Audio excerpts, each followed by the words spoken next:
Hi hello ನಮಸ್ಕಾರ ವೀಕ್ಷಕರೇ, welcome to spotlight. ಪಯಣ ರೀಲಿಂದ ರಿಯಲ್ಗೆ. ನಾನು ನಿಮ್ಮ ಹರಿಣಿ ನಟರಾಜ್. ಸ್ಪಾಟ್ಲೈಟ್ ವೀಕ್ಷಕರೇ, ಇವತ್ತು ಕೂಡ ನಮ್ಮ ಜೊತೆ ಇದ್ದಾರೆ ಧರ್ಮ ಅವರು ಸಾಹುಕಾರ ಹಾಗೂ ರೌಡಿ ಅಳಿಯ ಅಂತ ಒಂದು ಸಿನಿಮಾಗಳನ್ನು ಮಾಡ್ತಾರೆ. ಆ ಸಿನಿಮಾಗಳಲ್ಲಿ ಅವರ ಪಾತ್ರ ಏನು, ಅವರ ಎಕ್ಸ್ಪೀರಿಯನ್ಸ್ ಏನಿತ್ತು, ಈ ಸಂಚಿಕೆಯಲ್ಲಿ ನಾವು ತಿಳ್ಕೊಳ್ಳೋಣ. ಬನ್ನಿ, ಅವರನ್ನು ಕಾರ್ಯಕ್ರಮಕ್ಕೆ ಸ್ವಾಗತಿಸೋಣ. ಸರ್ ನಮಸ್ಕಾರ. ನಮಸ್ತೆ. ಕಾರ್ಯಕ್ರಮಕ್ಕೆ ಸ್ವಾಗತ ಸರ್. Thank you. ಸಾಹುಕಾರ ಅಂತ ಒಂದು ಸಿನಿಮಾವನ್ನು ಮಾಡ್ತಾರೆ ಸರ್. ಕೆ ಮಂಜು ಅವರ ಪ್ರೊಡಕ್ಷನು, ಓಂ ಪ್ರಕಾಶ್ ರಾವ್ ಅವರ ಡೈರೆಕ್ಷನಲ್ಲಿ. ನಿಮ್ಮ ಕ್ಯಾರೆಕ್ಟರ್ ಅದರಲ್ಲಿ ತುಂಬಾ ಚೆನ್ನಾಗಿದೆ. ಆ್ಯಕ್ಚುಲಿ ನಿಮ್ಮ ಪಾತ್ರದ ಬಗ್ಗೆ ಹೇಳಿ ಸರ್. ನಾನು ಸಾಹುಕಾರನ ನಿಜವಾಗ್ಲೂ ನನ್ನ ಕೆರಿಯರ್ಗೆ ಆ್ಯಂಡ್ ನನ್ನ ಟ್ಯಾಲೆಂಟ್ಗೆ ಅದು ಒಂದು ತುಂಬ ಟರ್ನಿಂಗ್ ಪಾಯಿಂಟ್ ಅಂತ ಹೇಳ್ಬೋದು. ನಿಮ್ಮದು ಮೇಕಪ್ ಕೂಡ ಡಿಫ್ರೆಂಟ್ ಆಗಿದೆ ಆ ಸಿನಿಮಾದಲ್ಲಿ. ಹೌದು. ಅಯ್ಯೋ, ಅದರಲ್ಲಿ ಒಂದು ಕಾಮಿಡಿ. ರವಿಚಂದ್ರನ್ ಅವರು ಇವನ ಸರ್ಕಸ್ ಮಾಡಿದ್ದಾನೆ, ಒಂಚೂರು ಇದು ಮಾಡುವಂತ ಹಿಂಗೆ ಅಂದರೆ ಅವರು ಡೇರ್ ಆ್ಯಂಡ್ ಡೇವಿಲ್, ಅವ್ರು ಓಪನ್ ಆಗಿ ಹೇಳ್ತಾರೆ. ಅದು ನಮ್ಗೆ ಖುಷಿ. ಬೇರೆಯವರೆಲ್ಲ ಹೇಳದೆ ಮಾಡ್ತಾರೆ, ಇವ್ರು ಹೇಳಿ ಹಾಗೆ ಅಂದ್ಬಿಟ್ಟು ಇದು ಮಾಡೋ. ಅದ್ರ ಜೊತೆಗೆ ಆ ಕೆಲಸದೊಂದು ಪಾತ್ರಕ್ಕೆ ಒಂದು ಡಿಫ್ರೆಂಟ್, ಒಂದು ಮಚ್ಚೆ ಥರ ಇರಲಿ ಅಂತ ಒಂದು ಸೈಡ್ ಬ್ಲ್ಯಾಕ್ ಮಾಡಿಕೊಂಡು ಆ ಥರ ಆ್ಯಕ್ಟ್ ಮಾಡಿದ್ದೆ. ಅದು ಓಂ ಪ್ರಕಾಶ್ ಅವರ ಡೈರೆಕ್ಷನ್. ಅದು ಆಫ್ಟರ್ ಹುಚ್ಚ, that was my second movie with Om Prakash direction ಇದರಲ್ಲಿ. ಸೊ ಅದರಲ್ಲಿ ತುಂಬ ಏನಕ್ಕೆ ಟರ್ನಿಂಗ್ ಪಾಯಿಂಟ್ ಅಂತ ಹೇಳಿದೆ ಅಂದರೆ, ಆ ಕೆಲಸದೊಂದು ಪಾತ್ರ ಮಾಡಿದ ಮೇಲೇ ಓಂ ಪ್ರಕಾಶ್ ಅವ್ರಿಗೆ ಒಂದು ಕಾನ್ಫಿಡೆನ್ಸ್ ಬಂತು, ಇವನು ಯಾವ ಪಾತ್ರ ಕೊಟ್ಟರು ಮಾಡ್ತಾನೆ ಅನ್ನೋದು. ಅಲ್ಲಿಂದನೇ ನಾನು ಹೇಳಿದ್ದೀನಿ ಎಷ್ಟೋ ಸಲ, ಅಲ್ಲಿಂದ ನನಗೆ ಹೇಳಕ್ಕೆ ಸ್ಟಾರ್ಟ್ ಮಾಡಿದ್ರು, ನೆಕ್ಸ್ಟ್ ಮೂವಿ ಇದು, ಈ ಥರ ಕ್ಯಾರೆಕ್ಟ್ರು ನಿಮ್ಗೆ ಇದೇ ಕೊಡ್ತೀನಿ, ಅದು ನೆಕ್ಸ್ಟ್ ಇದು, ಹಂಗೆ ಬಂದಿದ್ದು ಈ ಒಂದು ಸಾಹುಕಾರದಿಂದನೇ. ಆ್ಯಂಡ್ ಅದರಲ್ಲೇ ವಿಷ್ಣು ಸರ್ದು ಫಸ್ಟ್ ಸಿನಿಮಾ ಅದರಲ್ಲೇ ನನಗೆ ಅವ್ರೂ ಸ್ಕ್ರೀನ್ ಶೇರ್ ಮಾಡ್ಕೊಳ್ಳೋ ಒಂದು ಅವಕಾಶ ಸಿಕ್ತು. ರವಿ ಸರ್ ಜೊತೆ ಅವರಂತೂ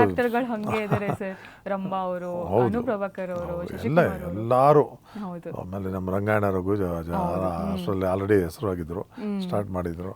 ಆಮೇಲೆ ಸುಮಾರು ಜನ ಇದ್ದಾರೆ ಇಡೀ ಇಂಡಸ್ಟ್ರಿ. ಕಾಂಬಿನೇಷನ್ ಸ್ವಲ್ಪ ಜಾಸ್ತಿನೇ ಬರುತ್ತೆ ಎಲ್ಲದಕ್ಕಿಂತ. ಯಾವುದರಲ್ಲಿ ಸಾಹುಕಾರ, ಹೌದೌದು, ನಾನು ಅವರ ಶಿಷ್ಯನ ಥರನೇ ಇರ್ತೀನಿ.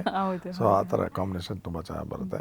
ಆ್ಯಂಡ್ ಓವರಾಲ್ ಎಲ್ಲರೂ ಕಾಂಬಿನೇಷನ್ ಇದೆ. ಹೌದು ಹೌದು, ಎಲ್ಲರ ಜೊತೆನೂ ಇದೆ. ರಂಗಾಯಣ ರಘು ಅವರು ಮೂಲತಃ ಬಂದು ರಂಗಭೂಮಿ ಕಲಾವಿದರು. ಅವ್ರುಗಳು ತಗೊಳ್ಳೋದು, ಅವ್ರ ಬಾಡಿ ಲ್ಯಾಂಗ್ವೇಜು ಅದೆಲ್ಲದೂ ತುಂಬ ಡಿಫ್ರೆಂಟ್ ಆಗಿರುತ್ತೆ ಮತ್ತು ತುಂಬ ಕಾನ್ಫಿಡೆಂಟಾಗಿ ಮಾಡ್ತಾರೆ. ನೀವಿನ್ನು ಅವಾಗ ತಾನೇ ಬರ್ತಾ ಇದ್ರಿ, 3ನೇ 4ನೇ ಸಿನಿಮಾ ಅದು ನಿಮಗೆ. ಅವಾಗ ನರ್ವಸ್ ಆಗ್ತಾ ಇರಲಿಲ್ವಾ? ಏನಕ್ಕಂದ್ರೆ ರಂಗಭೂಮಿಯಿಂದ ಬಂದಿರೋರು. ಇಲ್ಲ, ನನಗೆ ನಾನು ರಂಗಭೂಮಿಯಿಂದ ಆ ಟೈಮಲ್ಲಿ ಬರದೇ ಇದ್ದರು, ರಂಗಭೂಮಿಗೆ ಹೋದೆ. ಮತ್ತೆ ಆ ಟೈಮಲ್ಲಿ ಬರದೇ ಇದ್ದು ನನಗೆ ಅದಕ್ಕಿಂತ ಹೆಚ್ಚು ಎಕ್ಸ್ಪೀರಿಯನ್ಸ್ ಸಿಕ್ಕಿದ್ದು ನಮ್ಮ ಕೆ ವಿ ರಾಜು ಅವರ ಒಂದು ಹಾವ ಬಾಡಿ ಲ್ಯಾಂಗ್ವೇಜಲ್ಲಿ ಹೋಯ್ತು. ಅವರು ಹೇಳಿದ ಥಿಯರಿನೇ ನಮಗೆ ಪ್ರಾಕ್ಟಿಕಲ್ ಆದಷ್ಟು ಎಕ್ಸ್ಪೀರಿಯನ್ಸ್ ಆಗೋದು. ಯಾರೇ ನಟರಿದ್ರು ನಮ್ಗೆ ಕೇರಿಲ್ಲ. ಆ ಸಮಯದಲ್ಲೇ ಆ ಪಾತ್ರಕ್ಕೆ ಅಲ್ಲೇ ಜೀವ ತುಂಬ್ಕೊಂಡು, ಅದೇ ನನ್ನ ಜನ್ಮ, ಆ ಇದ್ರಲ್ಲಿ ಹಂಗಾಗಿದ್ದೀನಿ ಅಂತಲೇ ಆ್ಯಕ್ಟ್ ಮಾಡೋದು ನಾವು. ಸೊ ಹಂಗಾಗಿ ನನಗೆ ಅಪೋನೆಂಟ್ ಯಾರೇ ಇದ್ರು ನಾನು ತಲೆ ಕೆಡಿಸ್ಕೊಂಡಿಲ್ಲ. ಆ್ಯಂಡ್ ಮೋರ್ ಅವರು ಅದಕ್ಕೆ ಮುಂಚೆ 3-4 ಸಿನಿಮಾ ಕಂಟಿನ್ಯೂಸ್ ಆಗಿ ಮಾಡ್ಬಿಟ್ವಲ್ಲ, ರಂಗಾಯಣ ತುಂಬಾ ಕಾಂಬಿನೇಷನ್ಸ್ ಮಾಡಿದ್ವಿ. ಸೊ ಹಂಗಾಗಿ ಏನೂ ಕಷ್ಟ ಆಗಲಿಲ್ಲ. ಸರ್, ನಿಮಗೆ ಯಾವುದೇ ಚಟಗಳಿಲ್ಲ ರಿಯಲ್ ಲೈಫಲ್ಲಿ. ಸ್ಮೋಕ್ ಮಾಡಲ್ಲ, ಡ್ರಿಂಕ್ಸ್ ಮಾಡಲ್ಲ, ಯಾವುದು ಮಾಡಲ್ಲ. ಬಟ್ ನೀವು ಮಾಡಿರೋ ಕ್ಯಾರೆಕ್ಟರ್ಗಳು ಎಲ್ಲದರಲ್ಲೂ ಇದೆ. ಅದು ಹೆಂಗೆ ಮ್ಯಾನೇಜ್ ಮಾಡ್ತಾ ಇದ್ರಿ ಸರ್? ನೋಡಿ, ಈಗಲಾರು ರೆಡ್ ಬುಲ್ ಅಂತ ಬಂದಿದೆ, ಅಟ್ಲೀಸ್ಟ್ ಅದು ಗ್ಲಾಸ್ಗೆ ಹಾಕೊಂಡು ಡ್ರಿಂಕ್ಸ್ ಥರ ಕಾಣ್ತಾ. ಅವಾಗ ನರ್ಕ ಪೆಪ್ಸಿಗೆ ನೀರು ಅರ್ಧ ಹಾಕ್ಬಿಡೋರು, ಅದು ಕುಡಿಯಂಗೂ ಇಲ್ಲ ಬಿಡೋಂಗಿಲ್ಲ, ಬಟ್ ಕ್ಯಾರೆಕ್ಟರ್ ಮಾಡಬೇಕು. ಆ ಥರ ಪರಿಸ್ಥಿತಿ. ಸಿಗರೇಟ್ ನನಗೆ ಗೊತ್ತಾಗ್ಬಿಡುತ್ತೆ ಎಲ್ಬೋಡನ್ನ ನಾವು ಹೊಡೆಯೋದ್ರಲ್ಲಿ, ಬಟ್ ಡ್ರಿಂಕ್ಸಲ್ಲಿ ಭಾಳ ಕಷ್ಟ ಆದ ನಾವು ಟೇಸ್ಟ್ ಮಾಡೋದಕ್ಕೆ.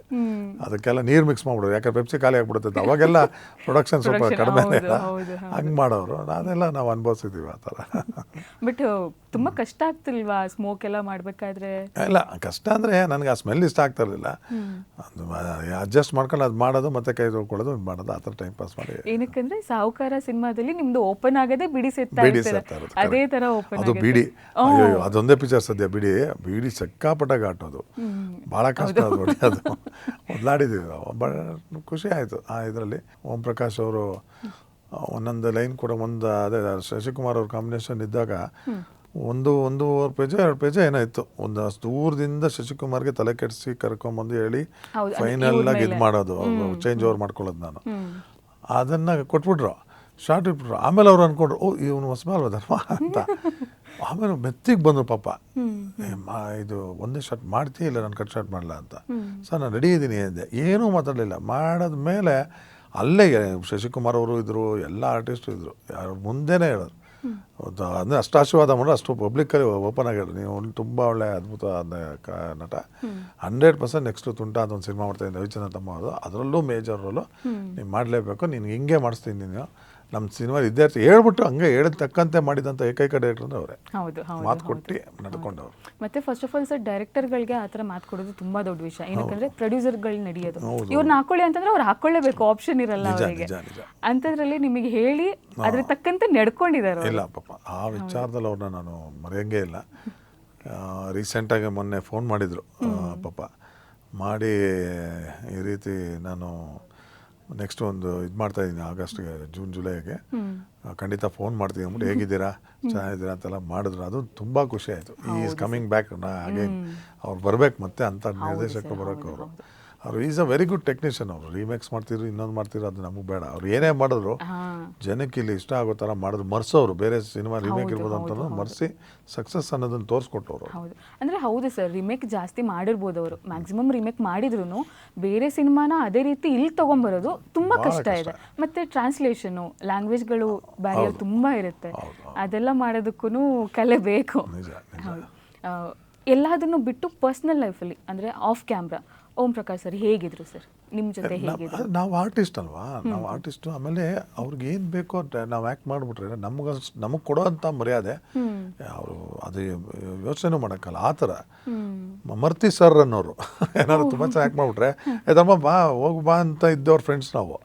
ಮರ್ತಿ ಸರ್ ಅನ್ನೋರು ಅಂದರೆ ಆ ಥರ ಖುಷಿ ಆಗಿಬಿಟ್ರೆ ಅವ್ರು ತುಂಬ ಗೌರವ ಕೊಡ್ತಾರೆ. ಪಾತ್ರಕ್ಕೆ ನಾವು ಇಳಿದು ಅದು ಅವ್ರಿಗೇನು ಬೇಕೋ ಅದನ್ನು ಒದಗಿಸಿ ಕೊಟ್ಬಿಟ್ರೆ ನಾವು ಅವ್ರ ಕಲ್ಪನೆಗೆ ತಕ್ಕಂತೆ ಅವರು ಮರ್ಯಾದೆನೇ ಬೇರೆ ಚೇಂಜ್ ಆಗಿಬಿಡುತ್ತೆ. ಆ ಥರ ಆಫ್ ದ ಕ್ಯಾಮ್ರಾ ಆಲ್ಸೋ ನಾವೆಲ್ಲ ನಾನು ಭಾಳ ನಾನ್ ವೆಜ್ ಪ್ರಿಯ. ಓಂ ಪ್ರಕಾಶಿಂದ ಹಿಡಿದು ಯಾರೇ ಡೈರೆಕ್ಟ್ರು ಯಾರೇ ಪ್ರೊಡಕ್ಷನ್ ಅವರು ಗೊತ್ತು ನನ್ನ ಬಗ್ಗೆ. ಅಷ್ಟು ರೆಡಿ ಮಾಡಿಸ್ಬಿಡೋರು. ಅವಾಗೆಲ್ಲ ಬಾಬುರಾಯನ್ ಕೊಪ್ಪಲ್ ಅಂತ ಇತ್ತು ಶ್ರೀರಂಗಪಟ್ಟಣ, ಈಗಲೂ ಇದೆ ಅನಿಸುತ್ತೆ ಅದು. ಅಲ್ಲಿಂದನೇ ನಮಗೆಲ್ಲ ಬಂದ್ಬಿಡೋದು ನಾನ್ ವೆಜ್ ಎಲ್ಲ. ಅಂದಾಜು ಯೂಶಲಿ ಮಂಡ್ಯ, ಮೈಸೂರು ಈ ಸರೌಂಡಿಂಗ್ಸಲ್ಲಿ ಶೂಟಿಂಗ್ ಮಾಡ್ತಾ ಇದ್ವಿ ನಾವೆಲ್ಲ. ಹೌದು ಹೌದು ಹೌದು. ಸೊ ಹಂಗಾಗಿ ಭಾಳ ಚೆನ್ನಾಗಿ ಎಂಜಾಯ್ ಮಾಡ್ತಾ ಇದ್ವಿ. Okay sir. ಇನ್ನು ಕ್ಲೈಮ್ಯಾಕ್ಸಲ್ಲಿ ವಿಷ್ಣುವರ್ಧನ್ ಅವ್ರದ್ದು ಕ್ಯಾಮಿಯೋ ಬರುತ್ತೆ. ಅವತ್ತೆಲ್ಲ ಹೆಂಗಿತ್ತು ಸರ್ ಸೆಟ್? ಏನಕ್ಕಂದ್ರೆ ವಿಷ್ಣುವರ್ಧನ್ ಅವ್ರ ಬಗ್ಗೆ ಮಾತಾಡಂಗೆ ಇಲ್ಲ. ಆ ಟೈಮಲ್ಲಿ ಅಂದರೆ ನಾವು ಪರ್ಸ್ನಲಿ ತುಂಬ ನಾವು ಫ್ಯಾಮಿಲಿ ಫ್ರೆಂಡ್ಸ್ ಎಲ್ಲ ನಮಗೆ ಅದೇನು ಇದನ್ಸಿಲ್ಲ. But first time screen share ಮಾಡ್ಕೊಂಡಾಗ ಅವ್ರ ಜೊತೆ ಕಾಂಬಿನೇಷನ್ ಏನು ಇರಲಿಲ್ಲ ನಮಗೆ. ಬಟ್ ಆ ಒಂದು ಇದು ಹಾಕೊಂಡಿದ್ರಲ್ಲ ಅವರು, ಒಂಥರ ಅವಧೂತರ ಥರ ಅವರು ಒಂದು ವೇಷಧಾರ ಇತ್ತು. ಅವ್ರು ಹಾಗೇ ಇದ್ದರು ಸೆಟ್ಟಲ್ಲೆಲ್ಲ. ಜಾಸ್ತಿ ಮಾತಾಡ್ಸೋಕ್ಕೆ ಆಗ್ತಿಲ್ಲ. ಅವರು ಎಲ್ಲರೂ ಆ ಥರ ಆಗ್ಬಿಟ್ಟಿದ್ರು. ಒಂಥರ ಬಾಬಾ ಥರನೇ ಕಾಣೋರು ನಮಗೆ. ಅಷ್ಟು ಇನ್ವಾಲ್ವ್ಮೆಂಟ್ ಅವ್ರದ್ದು. ಬಟ್ ಅವಾಗ ನಮ್ಗೆ ಗೊತ್ತಾಗಿದೆ ನೆಕ್ಸ್ಟ್ ಸಿನಿಮಾಗಳು ನಾನು ಅವ್ರ ಜೊತೆ ಲೆಂತ್ ಕ್ಯಾರೆಕ್ಟರ್ ಮಾಡೋಂಗೆ ಆದಾಗ ಅವ್ರದ್ದು ಇದು ಗೊತ್ತಾಯ್ತು, ಹೇಗೆ ಏನಕ್ಕೆ ಹಂಗೆ ಇನ್ವಾಲ್ವ್ ಆಗ್ತಾರೆ. ಪಬ್ಲಿಕ್ ಇದ್ರೂ ಅವ್ರಿಗೆ ತಲೆಗೆ ಹೋಗಲ್ಲ.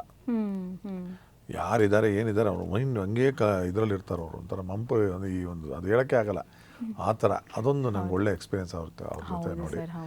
ಖುಷಿ ಆಗುತ್ತೆ ನಿಜವಾಗ್ಲೂ.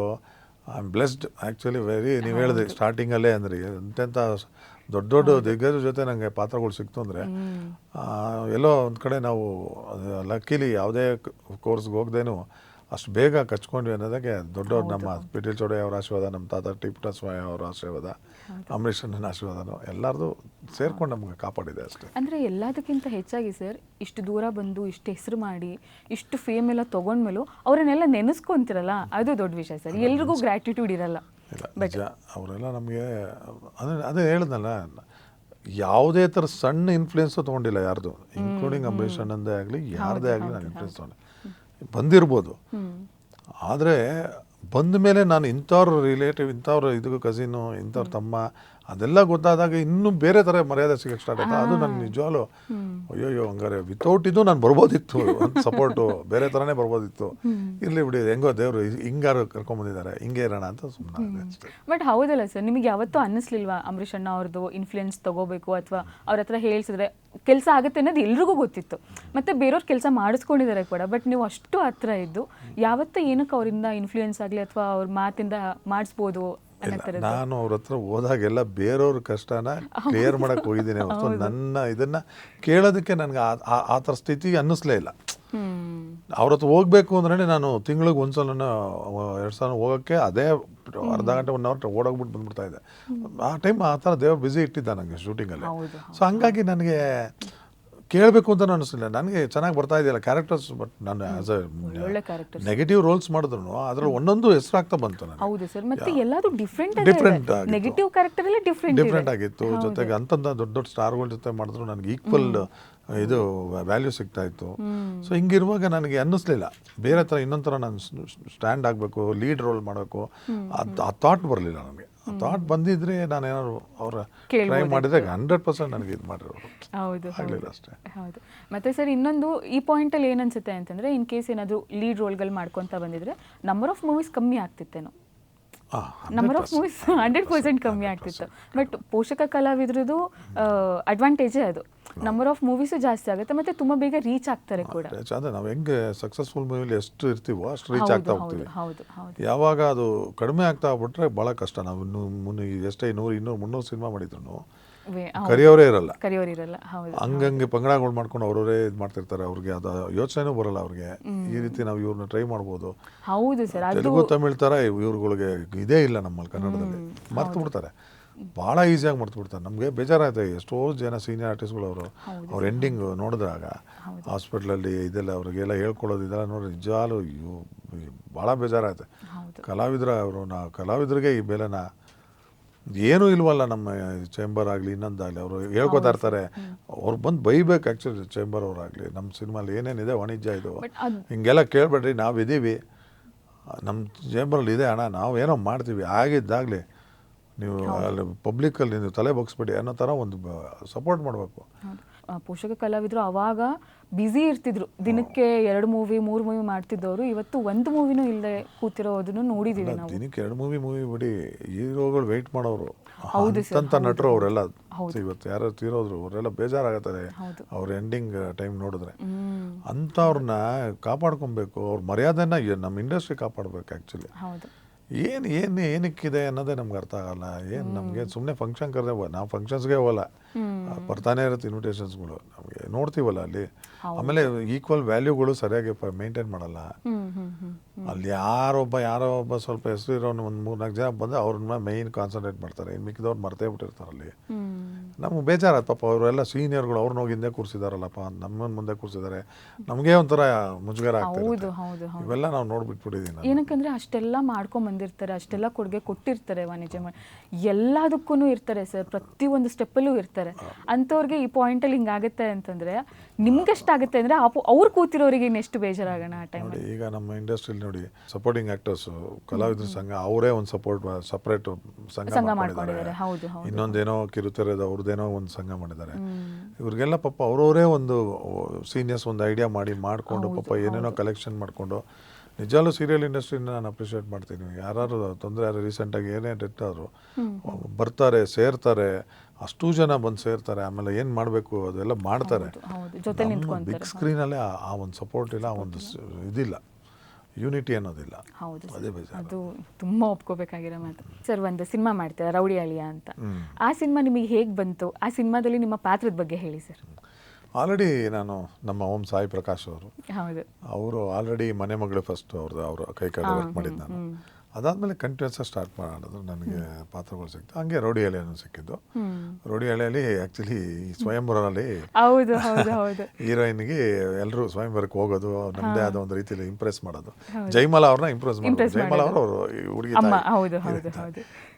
ತುಂಬ ಇದು ಜಯಮಾಲಾ ಅವ್ರು ನನಗೆ ಹಳೆ ಅಂತಾನೆ ರೆಕ್ಸೋರು, ಅಷ್ಟು ಇದು ನನ್ನ ಭಾಳ ಪ್ರೀತಿ ಮಾಡೋರು. ಆ ಸಿನಿಮಾಲಿ ಶಿವಣ್ಣ, ಆಮೇಲೆ ಎಸ್ಪೆಷಲಿ ರೌಡಿ ಹಳೆಯ ಸಿನಿಮಾ ಮುಹೂರ್ತ ಭಾಳ ಚೆನ್ನಾಗಿ ಮಾಡಿದ್ರು. ಜಕ್ಕೂರಲ್ಲಿ ಅನ್ಸುತ್ತೆ ಆ್ಯಕ್ಚುಲಿ ಅದು ಮಾಡಿದ್ದು ಅನ್ಸುತ್ತೆ ನನಗೆ ಜ್ಞಾಪಕ ಇರಂಗೆ. ಜಕ್ಕೂರಲ್ಲೇ ಅದು ತುಂಬ ರಿಚ್ ಆಗಿ ಮಾಡಿದ್ರು. ಅವತ್ತು ಅಣ್ಣ ಅವರು ಕೂಡ ಮುಹೂರ್ತಕ್ಕೆ ಬಂದಿದ್ರು. ತುಂಬ ಚೆನ್ನಾಗಿ ಆಶೀರ್ವಾದ ಮಾಡೋದು, ಭಾಳ ಚೆನ್ನಾಗಿ ಇಟ್ಕೊಂಡಿದ್ದೀರಿ. ಅದೇ ಅವಾಗೆಲ್ಲ ಸಖತ್ ಫಿಟ್ ಇದೆ, ತುಂಬ ಚೆನ್ನಾಗಿ ದೇಹ ಇಟ್ಕೊಂಡಿದ್ದೀವಿ, ಮೇಂಟೈನ್ ಮಾಡಿ. ಖುಷಿ ಆಗುತ್ತೆ ನಿಮ್ಮನ್ನ ಇದು ನೋಡಿ. ಆಮೇಲೆ ನಾನು ಅಂಬರೀಷನ್ನೆಲ್ಲ ಹೇಳಿದಾಗಂತೂ ಇನ್ನೂ ತಬ್ಕೊಂಡು ಭಾಳ ಇದು ಮಾಡಿದ್ರು. ತುಂಬ ಖುಷಿ ಆಯಿತು. ಆಲ್ರೆಡಿ ನಾನು ಪರಿಚಯನೂ ಇದ್ದೆ, ಯುವರಾಜಲ್ಲಿ ಮನೆಯಲ್ಲೇ ಊಟ ಮಾಡಿದ್ವಿ, ಅದೆಲ್ಲ ಆಗಿದ್ದರಿಂದ ತುಂಬ ಮತ್ತೆ ಜ್ಞಾಪಿಸ್ಕೊಂಡು ಇದು ಮಾಡಿದ್ರು. ಖುಷಿ ಆಯಿತು. ಅದಾದಮೇಲೆ ರೌಡಿ ಎಲೆಯಲ್ಲಿ ಶಿವಣ್ಣನ ಜೊತೆ ಕಾಂಬಿನೇಷನ್, ದೊಡ್ಡಣ್ಣನ ಮಗ ನಾನು ಅದ್ರ ಮತ್ತೆ ದೊಡ್ಡಣ್ಣ ಅದೊಂದು. ಆಮೇಲೆ ಸುಮಾರು ದಿನ ಮಾಡಿದ್ವಿ. ಅಯ್ಯೋ ಹಾರ್ಸ್ ರೈಡಿಂಗು, ಕುದುರೆ. ಶಿವಣ್ಣ ಒಂದ್ಸಲಿ ರೌಡಿ ಎಲೆಯಲ್ಲಿ ಯಾವುದೋ ಇದು ಹೆಣ್ಣೂರ ಹತ್ರ ಎಲ್ಲೋ ಬಂಡೆ ಎಲ್ಲ ಇದೆ, ಓಕೆ. ಆ ಜಾಗದಲ್ಲಿ ಶೂಟಿಂಗ್ ನಡೀತಿತ್ತು. ಶಿವಣ್ಣ ಓಡಿಸ್ತಾ ಏನಾಗೋದು, ಕುದುರೆ ಕಂಟ್ರೋಲ್ ತಪ್ಪಿಡ್ತು. ಬಟ್ ಶಿವಣ್ಣ ಬೀಳಲೇ ಇಲ್ಲ, ಅವ್ರು ಸಖತ್ ಹಾರ್ಸ್ ರೈಡರ್ ಅವರು. ಓಕೆ. ಬೆಟ್ಟ ಹತ್ಕೊಂಡು ಹೊಟ್ಟೋಯ್ತದು, ಹಂಗೆ ಇಟ್ಕೊಂಡು ಹಂಗೆ ಹೋದ್ರು. ವಾಪಸ್ ನಿಧಾನಕ್ಕೆ ಇವನು ಯಾರೋ ಅವನು ಅದನ್ನ ಸಾಕಿರೋನು ಹೋಗಿ ನಿಧಾನಕ್ಕೆ ಇಳಿಸ್ಕೊಂಡು ಬಂದ. ಶಿವಣ್ಣ ಬಂದರು ಕೂತ್ಕೊಂಡು, ಒಟ್ಟು ಬೀಳಲಿಲ್ಲ. ಲಕ್ಕಿಲಿ ಅವರು ಏನೂ ಆಗಲಿಲ್ಲ ಸದ್ಯ. ಶಿವಣ್ಣಂಗೆ ಆ ಥರ ಎಲ್ಲ ಬ್ಯಾಡ್ ಎಕ್ಸ್ಪೀರಿಯನ್ಸ್ಗಳು ಬೇಜಾನಾಗಿದೆ. ಬಟ್ ಅವ್ರು ಮಾಡಿರೋ ಪ್ರಾಕ್ಟೀಸಿಂದ ಅವ್ರಿಗೆ ಸೇಫ್ ಆಗಿದೆ. ಅದೊಂದು ರೌಡಿಯಲ್ಲಿ ಪಾತ್ರ ನಂದು ಆ ರೀತಿ. ಸರ್ ಆಕ್ಚುಲಿ ನಿಮ್ದೊಂದು ಡೈಲಾಗ್ ಇದೆ ಅದರಲ್ಲಿ, ಹೆಣ್ಣಿನ ಬಗ್ಗೆ ಹೇಳೋ ಡೈಲಾಗು. ಅದು ನಾನು ಓಪನಿಂಗ್ ನೋಡಿದ ತಕ್ಷಣ ಒಳ್ಳೆ ಡೈಲಾಗ್ ಇದೆಯಪ್ಪ ಇದು ಅಂತ ಅನ್ಕೊಂಡೆ. ಅದರಲ್ಲಿ ಚೆನ್ನಾಗಿದೆ. ದೊಡ್ಡಣ್ಣ ಅವ್ರಿಗೆ ಬ್ರದರು ನಮ್ಮ ಜಯಮಾಲ ಅವ್ರಿಗೆ. ಸೊ ಅವ್ರಿಗೆ ಅವ್ರ ತಲೆ ಕೆಡಿಸಿ ನನ್ನ ಇದು ಮಾಡಿ ಕೊನೆಗೆ ಅದೆಲ್ಲ ನನಗೆ ಕೆಟ್ಟವನು ಅಂತ ಅದನ್ನ ಪ್ರೂವ್ ಮಾಡೋದಕ್ಕೆ ಶಿವಣ್ಣ ಇದು ಮಾಡೋದು. ಆಮೇಲೆ ಓವರಾಲ್ ಸಿನಿಮಾ ತುಂಬ ದಿವಸ ವರ್ಕ್ ಮಾಡಿದ್ವಿ. ಅದು ಅದಲ್ಲದೆ ಯಾವುದೋ ಊರಲ್ಲಿ ಬೇರೆ ಮಾಡಿದ್ವಿ, ಚನ್ನಪಟ್ಟಣ ಸೈಡಲ್ಲೆಲ್ಲ ಆಲ್ಟ್ ಆಗಿದ್ವಿ. ತುಂಬ ದೊಡ್ಡವ್ರ ಜೊತೆ ಫ್ಯಾಮಿಲಿ ಅಟ್ಮಾಸ್ಫಿಯರ್ ಎಂಜಾಯ್ ಮಾಡೋದಿದೆಯಲ್ಲ. Cinema is okay part of the ಇದು ಲೈಫ್. ಬಟ್ ಅದು ಅಲ್ಲದೆ ಅದರ್ ದ್ಯಾನ್ ದಟ್ ಇವರೆಲ್ಲ ಹೆಂಗೆ ಎಂಜಾಯ್ ಮಾಡ್ತಾ ಇದಾವಲ್ಲ, ನಮ್ಗೆ ನೋಡ್ತಾ ಇದ್ರೆ ಒಂದು ಹೊಸದು ಖುಷಿ ಆಗೋದು. ಓ ಹಿಂಗಿರುತ್ತಾ, ಓ ಇವ್ರು ಇಷ್ಟೆಲ್ಲ ಫ್ರೀ ಆಗಿರ್ತಾರೆ ಆಫ್ಟರ್ ಸೆಟ್ ಅನ್ನೋದು ನಮಗೆ ಅವ್ರನ್ನೆಲ್ಲ ನೋಡ್ತಾ ಬೆಳೆದವ್ರು ನಾವು. ಭಾಳ ಖುಷಿ ಆಗುತ್ತೆ. ಸರ್ ನೀವು ಅವಾಗಿನ ಕಾಲದ್ದು ಶೂಟ್ಗಳು ಹಿಂಗಾಗ್ತಿತ್ತು, ಅವಾಗಿನ ಕಾಲದ ಆರ್ಟಿಸ್ಟ್ಗಳು ಹೇಗಿದ್ರು ಅದನ್ನು ನೋಡಿದರೆ, ಮತ್ತು ಇವಾಗ ಹಿಂಗೆ ನಡೀತಿದೆ, ಇವಾಗ ಇಂಡಸ್ಟ್ರಿ ಹಿಂಗಿದೆ, ಎರಡು ಡಿಫ್ರೆನ್ಸ್ ಗೊತ್ತು ನಿಮಗೆ ಆಲ್ರೆಡಿ ನಿಜ ಅಲ್ವಾ? ಎರಡೂ ಡಿಫ್ರೆನ್ಸಲ್ಲಿ ಇನ್ನೊಂದೇನು ಅಂತಂದರೆ, ನಿಮಗೊಂದು ಅಸಂಪ್ಷನ್ ಇರುತ್ತೆ, ಸಿನಿಮಾ ಇಂಡಸ್ಟ್ರಿ ಈ ಥರ ಇರ್ಬೋದೇನೋ ಬರೋದಕ್ಕಿಂತ ಮುಂಚೆ. ನಿಮಗೆ ಎಕ್ಸ್ಪೆಕ್ಟೇಷನ್ ಹೆಂಗಿತ್ತು, ಇಂಡಸ್ಟ್ರಿ ಹೇಗಿದೆ? ಅದೇ ಸಿನಿಮಾ ಇಂಡಸ್ಟ್ರಿ ನನಗೆ ಈ ಥರ ಇರ್ಬೋದೇನೋ ಅನ್ನೋದಕ್ಕಿಂತ ಹೆಚ್ಚಾಗಿ ನಾನು ಕೊರಿಯೋಗ್ರಫಿ ಆದಾಗಲೇ ನೋಡ್ತಿದ್ದೆ. ಹೀರೋಗೆ ಏನು ಡಿಫ್ರೆನ್ಸ್ ಏನಿದೆ, ಸಪೋರ್ಟಿಂಗ್ ಆ್ಯಕ್ಟರ್ಸ್ಗೆ ಏನು ಡಿಫ್ರೆನ್ಸ್ ಇದೆ, ಅಂದರೆ ಯಾವ ಥರ ಅವ್ರಿಗೆ ಏನು ಇದಿರುತ್ತೆ. ಪಾಪ ನಾರ್ಮಲ್ ಆರ್ಟಿಸ್ಟ್ಗಳು ಸ್ವಲ್ಪ ಇರೋರ್ಗೆ ಅವ್ರಿಗೆ ಹೆಂಗಿರುತ್ತೆ, ಜೂನಿಯರ್ ಆರ್ಟಿಸ್ಟ್ ಅಂದ್ರೆ ಏನು, ಇವ್ರು ಇಷ್ಟಲ್ಲದೆ ಸೆಟ್ ಬಾಯ್ಸು, ಇವರು ಕಾಸ್ಟ್ಯೂಮ್ ಅವರಾಗಲಿ, ಮೇಕಪ್ ಡಿಪಾರ್ಟ್ಮೆಂಟ್ ಆಗಲಿ, ಯಾರ್ಯಾರಿಗೆ ಏನೇನು ವ್ಯಾಲ್ಯೂ ಇರುತ್ತೆ ಅಂತ ನಾನು ಅಲ್ಲಿಂದ ನೋಡ್ಕೊಂಡು ಬಂದೆ. ನೋಡ್ಕೊಂಡು ಬಂದಲ್ಲಿ ಅಲ್ಲೇ ಗೊತ್ತಾಗಿತ್ತು ನನಗೆ. ಸೊ ಹಂಗಾಗಿ ನಾನು ಸಡನ್ನಾಗಿ ಆ್ಯಕ್ಟ್ ಬಂದಾಗಲೂ ಸ್ಟಾರ್ಟಿಂಗಲ್ಲಿ ಸ್ವಲ್ಪ ಹಿಂಗೆ ನೋಡೋರು, ಚೇರು ಗೀರು ಹಾಕ್ಬೇಕು ಅಂದ್ರೂ, ಅಂದರೆ ನಮ್ಗೇನು ಆ ಥರ ಮಾಡಿಲ್ಲ. ಬಟ್ ಈಗ 4 ಚೇರ್ ಹಾಕಿ 4 ಇರೋದು, ಅವ್ರು ಯಾರೋ ಇದ್ದವ್ರು ನಾವು ಕೂತ್ಕೋಬೇಕು ಅನ್ನೋ ಥರನೂ ಇತ್ತು. ನಮ್ಮ ಫಸ್ಟ್ ಸಿನಿಮಾನೇ ತೊಗೊಂಬಂದ್ಮೇಲೆ ನಮಗೆ ಅದು ಇದೇ ಇಲ್ಲ. ಆಮೇಲೆ ಆ ಮರ್ಯಾದೆ ಹಂಗೆ ಸ್ಟಾರ್ಟಿಂಗ್ ಅವ್ರು ಈಕ್ವಲ್ ಸ್ಟಾರ್ಗಳಿಗೆ ಹೆಂಗೆ ಕೊಡ್ತೀರೋ ಹಂಗೆ ಕೊಡ್ತಾ ಬಂದ್ಬಿಟ್ರು. ಸೊ ಅದೊಂದು ಇದಾಯಿತು. ಆ್ಯಂಡ್ ಅದೇ ನನ್ನ ಆ ಥರ ಅನ್ಕೋತಾ ಇದ್ದೆ, ಇವ್ರನ್ನ ಕೆಲವರು ದೇವ್ರ ಪಾದ ಮರ, ಈಗ ಅಣ್ಣವ್ರದ್ದೇ ಇರಲಿ, ದೇವ್ರ ಥರನೇ ನೋಡೋದು, ಇದೆಲ್ಲ ಇರಲಿಲ್ಲ. ಬಟ್ ಸೆಟ್ಟಲ್ಲಿ ಆದರೆ ಅವ್ರ ಸಿಂಪ್ಲಿಸಿಟಿ ನೋಡಿದಾಗ ಪಾಡೆ ಆ ಪಾತ್ರಕ್ಕೆ ಹಿಂಗಿರ್ಬೇಕು ನಾವು, ಹಿಂಗಿದ್ರೇ ಆ ಡಿಸಿಪ್ಲಿನ್ ಇಟ್ಕೊಂಡ್ರೆ ನಾವು ಇದೆಲ್ಲ ಮಾಡೋಕ್ಕಾಗೋದು. ಅವೆಲ್ಲ ನಮಗೆ ಅದೃಷ್ಟಕ್ಕೆ ಅವ್ರ ದೊಡ್ಡವ್ರನ್ನೆಲ್ಲ ನೋಡಿ ಕಲ್ತಂಗಾಯ್ತು, ಅವ್ರ ಜೊತೆ ಬೆಳ್ಕೊಂಡು ಇದಾಯಿತು. ಆ ಥರ ರೌಡಿ ಅಳಿಯ ಸಿನಿಮಾದಲ್ಲಿ ದೊಡ್ಡಣ್ಣ ಅವರು ಮತ್ತು ಆಶಲತಾ ಅವರು ಅವರೆಲ್ಲರೂ ಸಿಕ್ಕಾಬಟ್ಲೆ ಜಾಲಿಯಾಗಿರ್ತಾರೆ. ಅವ್ರ ಜೊತೆ ಎಲ್ಲಾದ್ರೂ ಫನ್ನಿ ಮೂಮೆಂಟ್ ಯಾವುದಾದ್ರೂ ಇತ್ತಾ ಸೆಟ್ಟಲ್ಲಿ? ತುಂಬಾನೇ ನಮ್ದು ಯಾವಾಗಲೂ ಇತ್ತ ಅನ್ನೋದಿಲ್ಲ, ಅದು ನೆನೆಸ್ಕೊಳಕ್ಕೆ ಆಗಲ್ಲ ಆ ಥರ. ಅದರಲ್ಲೂ ದೊಡ್ಡಣ್ಣ ಇದ್ಬಿಟ್ರಂತೂ ನಮಗೆ ಆ ದೊಡ್ಡಣ್ಣಯಿಂದಾನೇ ನಾವೆಲ್ಲ ಜಾಸ್ತಿ ಕಾರ್ಡ್ಸ್ ಆಡೋದು ಕಲ್ತಿದ್ದು. ಆ್ಯಕ್ಚುಲಿ ದೊಡ್ಡಣ್ಣನೇ, ಅದು ಏನು ಅನ್ಕೊಂಡ್ರು ಪರವಾಗಿಲ್ಲ. ಅವರು ಅಲ್ಲಿ ಎಲ್ಲ ಸೆಟ್ಟಲ್ಲಿ ಆಡಕ್ಕೆ ಬರ್ತಾರೆ, ನಂಗೆ ಆಡಕ್ಕೆ ಕಲ್ತಿದ್ದೆ. ನಾನು ಜೊತೆ ಕೂರ್ಸ್ಕೊಂಡ್ಬಿಡೋರು, ಆಡ್ತಾ ಇದ್ವಿ.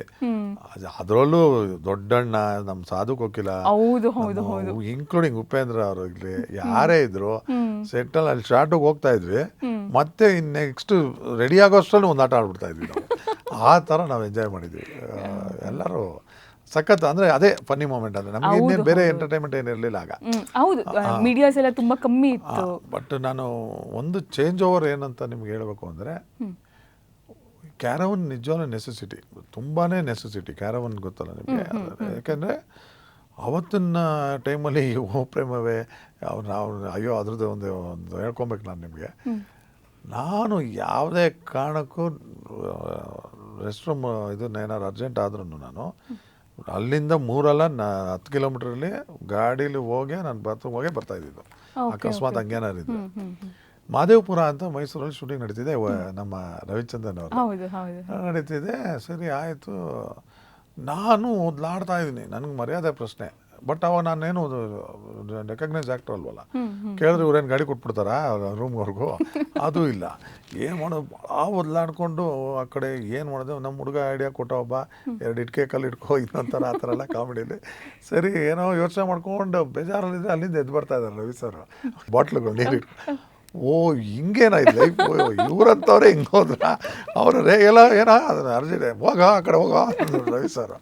ಓಹೋ ಪರವಾಗಿಲ್ಲಪ್ಪ, ಇದು ಮನುಷ್ಯಂಗೆ ಏನಾರು ಅರ್ಜೆಂಟಾರೆ ಎಲ್ಲದಕ್ಕೂ ರೆಡಿ ಇರಬೇಕು ಅಂತ ನೋಡಿದ್ದು ಕಲ್ತಿದ್ದೆ ರವಿ ಸರ್ ಇಂದ. ಅವ್ರಿಗೆ ಇವತ್ತು ನಾವು ಮಾತಾಡ್ಕೋತೀವಿ ಅದೆಲ್ಲ ರೇಗಿಸ್ಕೊಂಡು.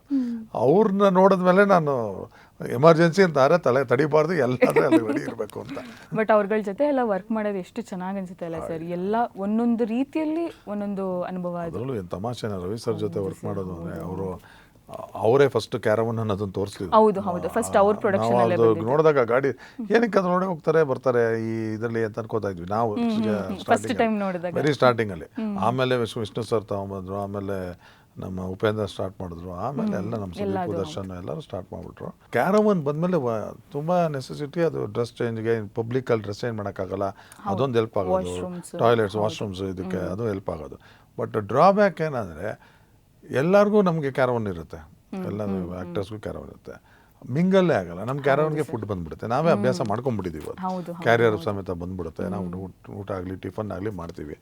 ಓನ್ಲಿ ಶಾರ್ಟ್ ಇದ್ದಾಗ ಮಾತ್ರ ಇಳಿದು ಹೋಗ್ತೀವಿ, ರೆಡಿನಾ ಅದು ಮಾಡ್ತೀವಿ ಬರ್ತೀವಿ, ಆ ಥರ ಆಗಿದೆ. ಆದರೆ ಆ ಒಂದು ಮಿಂಗಲ್ನೆಸ್ ಹೋಗ್ಬಿಡ್ತು.